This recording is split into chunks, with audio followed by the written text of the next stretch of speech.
Hello all, मेरा नाम आकाशदीप है और मेरा आईबीपीएस क्लर्क में इंडियन बैंक में इस बार क्लियर हो गया है। एंड मैंने बिहार से अप्लाई किया था। मैं यहाँ पर अपनी स्ट्रेटजी शेयर करना चाहूँगा सो दैट अपकमिंग एग्ज़ाम्स में अगर आने वाले एस्पिरेंट्स को हेल्प हो सके तो मेरे को काफ़ी अच्छा फील होगा।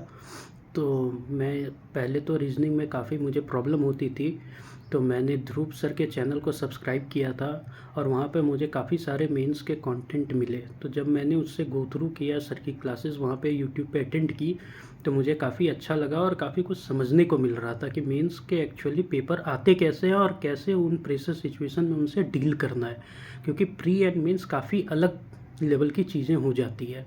तो फिर वहाँ से जब मैंने क्लासेज अटेंड की तो काफ़ी अच्छा लगने के बाद मैंने सर का पर्सनल कोर्सेज़ को सब्सक्राइब किया और वहाँ पे सर ने काफ़ी सिस्टमेटिक वे में जो भी पजल्स आती हैं मेंस लेवल या फिर मेंस लेवल की आपकी मिसलिनियस हो गई या फिर आपकी क्रिटिकल रीजनिंग हो गई, सारे कुछ अच्छे तरीके से दिया हुआ था और थोरो सॉल्यूशंस थे और काफ़ी अच्छे वीडियो एनालिसिस थे, जिससे कि पूरा पजल समझ में अच्छे से आ जाता था और काफ़ी अच्छा प्रैक्टिस भी हो जाता था।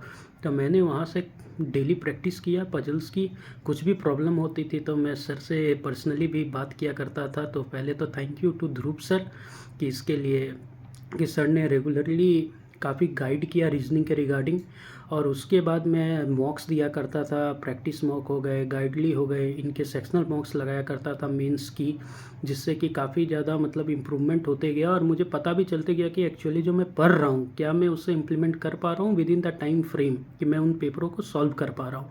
तो वो बहुत इंपॉर्टेंट होता है। तो मॉक्स इसलिए कभी भी सबमिट करके ना दे, उसे टाइम में लगाए, तो आपको पता चलेगा कि टाइमर का इंपॉर्टेंस कितना ज़्यादा है पेपर में जब आप जाते हो।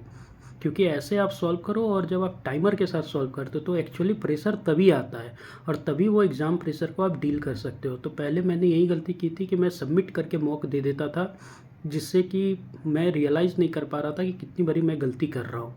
उसके बाद मैं बात करूँ रीजनिंग के बाद, तो मैंने मैथ्स की बात करते हैं तो मैथ्स में मैं काफ़ी अच्छा था पहले से ही। तो मैंने बेसिकली सारे कॉन्सेप्ट्स को क्लियर किए और उसके बाद जो भी स्पीड मैथ्स हो गए या फिर जो बेसिक फार्मूलाज हो गए अर्थमेटिक्स के, सारे कुछ मैंने क्लियर किए। किसी भी चैप्टर को मैंने स्किप नहीं किया। स्पेशली अर्थमेटिक की बात करें कि ये होता है कि प्रोबेबिलिटी तो यार पूछते नहीं है बैंकिंग में, लेकिन ऐसा नहीं है। आपको उनके एटलीस्ट बेसिक्स को क्लियर रखने हैं सो दैट उसके रिगार्डिंग पेपर में आ जाए तो आप अटेम्प्ट कर सकें, क्योंकि हो सकता है कि डीआई भी कभी टफ आ जाए। तो आप अर्थमेटिक को स्किप ना करें, गो थ्रू करें, डेली आप प्रैक्टिस करें। मॉक्स में मिल जाएंगे, बहुत सारे पीडीएफ्स हैं, उसके थ्रू आप प्रैक्टिस करते रहे तो आप टच में रहेंगे। तो मैथ्स के लिए मैं मॉक ही दिया करता था, जिससे कि मेरा मैथ्स के टच में मैं रहता था और काफ़ी स्कोर मेरा बूस्ट होते गया। बात करें इसके बाद मैं इंग्लिश की, तो इंग्लिश को मैं डेली किया करता था। हाफ एन आवर डेली मैं रीडिंग किया करता था। प्रैक्टिस मॉक में वहाँ पे हमें फ्री में मिल जाते हैं कंटेंट, जिसमें आपको पारा jumbles and all reading comprehension ये सब रहते हैं। तो मैं वहाँ से डेली अटेम्प्ट किया करता था।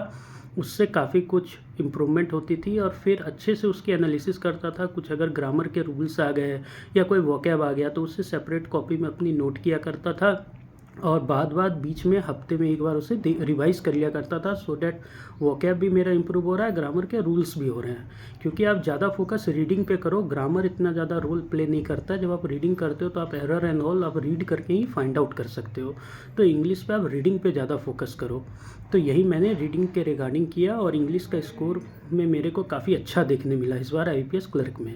बात करें लास्ट में इंग्लिश तो हो ही गई, फिर जीके की बात करते हैं। जीके में मैंने अफेयर्स क्लाउड को फॉलो किया। काफ़ी लोग होते हैं जो मल्टीपल सोर्सेज फॉलो करते हैं, मैंने जो फॉलो किया था वो है one source and multiple revision.